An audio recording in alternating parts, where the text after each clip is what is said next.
Welcome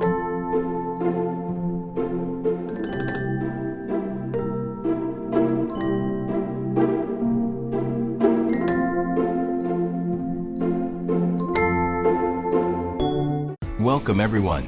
Thank you so much for watching my video and for liking it. If you enjoy this kind of content, please consider subscribing to the channel and hitting the notification bell so you never miss a new video.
Birmingham's famous Frankfurt Christmas Market for 2025 ran from Saturday, November 1st to Wednesday, December 24th, taking over Victoria Square and New Street, offering authentic German food, gifts, glühwein, bratwurst, and festive entertainment, celebrating its 25th year as a major UK Christmas event.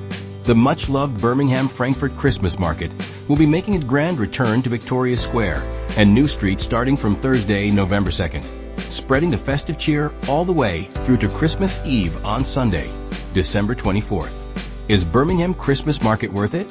Yes, the Birmingham Christmas Market is generally considered worth visiting for its huge, authentic German atmosphere, festive food, bratwurst, mulled wine, vast selection of gifts and decorations, and lively vibe, though it can get very crowded and some items are mass-produced. It's one of the UK's largest and most authentic German markets outside Germany, offering a quintessential festive experience with a great buzz, especially at night, alongside other city center attractions like ice skating and the bull ring shopping. Most market stalls take cards, but queues shorten when shoppers pay in cash for small items such as waffles, roasted nuts, or chocolate samples. Generate by AI.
you.